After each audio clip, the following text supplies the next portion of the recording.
Hi there, my name is Joanna. I am a solutions engineer here at the D2L, and today we're going to be talking our brand new tool called Quick Eval. The Quick Eval tool allows you to see all of your assignment submissions in one area, and it is filtered by the student name, the activity that they've submitted, the course that they're submitting from, and even the submission date. The best part about the Quick Eval tool here is the fact that we can actually see all of our submissions across the board from all of the different courses in one area. This really allows me to see exactly what my week's going to look like. As you can see, I'm going to have a very busy day today and tomorrow probably because of all these different assignments that I need to get to grading. Again, this tool does allow us to filter, right? So if we want to specifically grade perhaps one assignment, I can very easily pick the assignment from my dropdown or actually search for that activity name right in the search bar.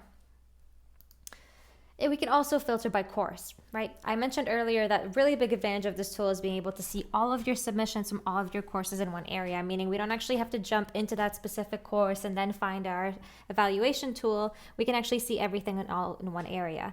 However, we do give you the opportunity to actually filter by specific courses. Maybe you need to just mark your statistics submissions today and get onto your business courses some other time. Another filter that you can use is the date, right? We can see anything that's been submitted within the last 24 hours, 48, even 7 days, but perhaps we want to see anything that's been in our inbox a little bit older than a week, right? This really gives us the ability to quickly and efficiently see exactly what has been submitted at what time. From this screen, we can actually jump into the specific assignments. Today, we're going to be focusing on Janice Bowman for her first plan assignment from the Business 101 course. All I have to do is just simply click on her name to be brought to the submission area. Okay. We support a multitude of different types of formats for submissions. The specific example is from just a standard Word document that Janice has submitted. Again, we do support a plethora of different formats for the specific assignment submissions. And if you have any specific examples or questions, definitely let us know and we'll let you know. Okay. So I'm just going to go ahead and look through her work here. At any point, we can, enter our full screen annotations feature. This really allows me to get a nice, kind of a view that allows me to see everything without any extra distractions on the side. I can really get through all my different pages here. I can scroll through the work and begin my annotation pieces as well. Let's go ahead and annotate this document. As you can see, we've already gotten started. So number one, this shows me that I can, start my annotations. Perhaps something happens where I need to come back to it. Everything gets saved for us before we publish it for our students. In terms of features and layouts, we can have the page mode be viewed, side by side. We can have the pages transition from side to side, and we can even pick the page rotation. Of course, our platform and all of our tools are mobilely responsive, so at any point we can just pull this up on our mobile device and continue doing this from there as well. In terms of annotation features, we have anything from a pen, highlighter, erasers, anything that would allow us to do that freehand annotation where we can draw, more of a traditional approach. We can pick, the colors of our annotation tool, the transparency, the thickness, and the overlay as well. Another really neat feature is the ability to drop in some notes. Perhaps I want to reference a specific part of this document. I can very easily drop in a note and be able to address some of these concerns via text. I can also perhaps select specific colors for these different notes. Perhaps I want them to be color coordinated. I can do so as well. So, kind of going out of our specific note view here. Like I said earlier, we have the ability to annotate these documents. We can zoom in and out for things to be a little bit more visible. Again, being able to drop in these little post-it notes allows us to give a little bit more specific feedback on different parts of the assessment as well.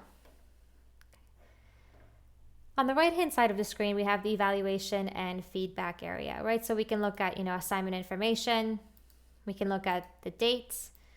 And we can actually see the evaluation and feedback area straight from here. So I like to have my grade book or my rubric visible as I'm annotating and marking my document here. So I can very easily just have these side by side, go through my different criteria points for specific parts of the document here. As you can see, it's very easy to have both. I can add feedback to specific parts of the criteria within the rubric as well. As you can tell, we love our feedback. We give you the ability to add feedback not only through annotations, but also within the different rubric and its own criteria as well. Okay. As you can see, there is no button that allows me or forces me to actually have to save anything. You'll notice that as I'm kind of going through my document, all of my different points and all the criteria I've selected do get pushed automatically to that score area as soon as I'm done marking the rubric. Okay, so it makes it nice and automated for us. We don't have to worry about saving things. Moving on to more overall feedback. Perhaps I'm not interested in giving annotations and detailed responses within the specific submission itself. I can do so within the standard feedback area that allows me to record audio or video as a form of the feedback as well. If I don't want to do just standard text, I can very easily do that within the record video or audio buttons as well. Okay, so what I'm going to do is save this as a draft. Because I don't necessarily want to publish the grade right away. So it's letting me know that the save was successful, and I can, return to my quick eval and kind of go through grading my students individually. Okay. Another view we have here next to the submissions area is the activity center. So this view allows us to see all of our different submissions, and it allows us to have a little bit more functionality here as well. Let's say for what this specific discussion post, I wanted to evaluate all of my students at once. Rather than going individually, I can very easily click evaluate all. And this will bring me to the submission post. And then I can provide my feedback here. And you'll notice that I'm on user 1 of 6. And I can very easily navigate between the different users and their submissions all within one area. And it looks like CJ unfortunately hasn't posted anything. But had he, I'd be able to see his post for a specific discussion and either publish that feedback and grade or save as a draft. So not only does that apply for discussions, it applies for assignments and quizzes. And again, at any point by selecting evaluate all, I can be brought to the same area where I can still see all of my specific submissions for the students, and I can go through user 1 of 6 for that specific assignment and kind of keep going through my different users and being able to provide feedback for all of them. So now that we've saved all of our drafts, all of our assignments have been marked, they just haven't been released to students, we can very easily go here, and by selecting more actions, we can publish all of the specific assignments that we've evaluated. So we really want to make sure that's for academic integrity. We want to make sure that students aren't getting their grades or their results ahead of other students. What I like to do is just grade everything out and save it as a draft, and then go in here and publish all from here as well. Perfect. So that's really the gist of the quick eval tool. Would love to get into some more detailed questions. Feel free to forward them on to your D2L representative, and we'd be more than happy to dive into this a little bit further with you. Again, this tool is really great, really because we can see all of our assignments in one area. We can publish all of it within the same area and be able to evaluate everything very clearly and see what our workload is going to be like for the week as well. Okay. So again, feel free to ask questions. My name is Joanna. Have a great rest of your day.